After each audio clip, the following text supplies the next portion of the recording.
দ্বিতীয় ইনিংসে ব্যাট হাতে সেঞ্চুরির পর বল হাতে 5 উইকেট নিলেন মেহেদী হাসান মিরাজ। আজকের দিনটাই যেন মিরাজময়। তার এমন অলরাউন্ডার পারফরম্যান্সে চট্টগ্রামে 3 দিনেই ইনিংস ব্যবধানে জিতেছে বাংলাদেশ। এই জয়ে এক এক ব্যবধানে সিরিজ ভাগাভাগি করল দুই দল। ঘরের মাঠে 6 টেস্ট হারের পর জয়ের স্বাদ পেল টিম টাইগার্স। চট্টগ্রামে বীরশ্রেষ্ঠ মতিউর রহমান স্টেডিয়ামে টস জিতে ব্যাট করতে নেমে প্রথম ইনিংসে 227 রান করেছিল জিম্বাবুয়ে। জবাবে বাংলাদেশ নিজেদের প্রথম ইনিংসে 2 সেঞ্চুরিতে 444 রান করে 217 রানে পিছিয়ে থেকে দ্বিতীয় ইনিংসে ব্যাট করতে নেমে 111 রানে অল আউট হয় জিম্বাবুয়ে। ফলে ইনিংস এবং 106 রানের ব্যবধানে জিতেছে বাংলাদেশ। বড় লিড মাথায় নিয়ে ব্যাট করতে নেমে চাপেই যেন শেষ জিম্বাবুয়ের টপ অর্ডার। বাংলাদেশের হয়ে বল হাতে ইনিংস ওপেন করেন তাইজুল ইসলাম। প্রথম ইনিংসে 6 উইকেট পাওয়া এই বাঁহাতি স্পিনারেই নতুন বলে ভরসা রাখেন নাজমুল হোসেন শান্ত। অধিনায়কের আস্থার প্রতিদানও দিয়েছেন তাইজুল। ইনিংসের সপ্তম ওভারেই বাংলাদেশকে ব্রেক থ্রু এনে দেন তাইজুল। এই স্পিনারের অফ স্টাম্পের বাইরের বল ডিফেন্স করার চেষ্টা করেন ব্রায়ান বেনেট, তবে আউটসাইড এজে বল চলে যায় দ্বিতীয় স্লিপে। সেখানে দাঁড়িয়ে থাকা সাদমান ইসলাম সহজেই তালুবন্দি করেন। 6 রান করে এই ওপেনার ফেরায় 8 রানেই ভাঙে উদ্বোধনী জুটি।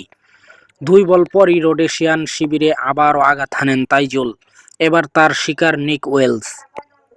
এই টপ অর্ডার ব্যাটারকে রীতিমতো বোকা বানিয়েছেন তাইজুল।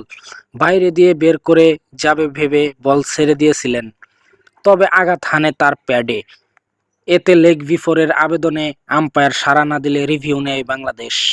তাতে সিদ্ধান্ত বদলে যায়। 2 বল খেলে ডাক খেয়েছেন ওয়েলস।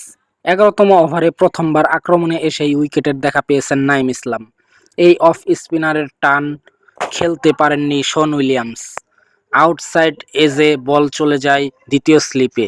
সেখানে দাঁড়িয়ে থাকা সাদমান এবারও দুর্দান্ত ক্যাচ নেন। 17 বল খেলে 7 রানের বেশি করতে পারেননি এই অভিজ্ঞ ব্যাটার। উইলিয়ামস দ্রুত ফেরায় 22 রানের মধ্যে 3 উইকেট হারায় জিম্বাবুয়ে। এরপর ক্রেগ আরভিন ও বেন কারান মিলে দলকে টেনে তোলার চেষ্টা করেন। বড় হতে যাওয়া সেই জুটি ভেঙেছেন মিরাজ। আরভিনকে 30তম ওভারের প্রথম বলে এই অভিজ্ঞ ব্যাটারকে বোল্ড করেন মিরাজ। একই ওভারের শেষ বলে ওয়েসলি মাধেভেরেকেও সাজঘরে ফিরিয়েছেন এই অফ স্পিনার। নিজের পরের ওভারে ফিরেও উইকেট পেয়েছেন মিরাজ। তাফাদা সিগা এনামুল বিজয়ের হাতে ক্যাচ দিয়েছেন। সময়ের সঙ্গে সঙ্গে বল হাতে ভয়ঙ্কর হয়ে ওঠেন মিরাজ। এরপর ওয়েলিংটন মাসাগাজ্জা এবং বেন কারেনকে ফিরিয়ে ইনিংসে ফাইবার পূরণ করেন মিরাজ। তাতে তৃতীয় বাংলাদেশি হিসেবে একই টেস্টে সেঞ্চুরি ও ফাইবারের কৃতিত্ব দেখান এই অলরাউন্ডার। শেষ দিকে বোলিংয়ে ফিরে জিম্বাবুয়ের লেজ ছাটিয়ে যোগ দেন তাইজুলও। 43তম ওভারে রিচার্ড এনগারাভাকে ফেরান এই বাঁহাতি স্পিনার। শেষ ব্যাটার হিসেবে রান আউট হয়েছে মাসাকেসা।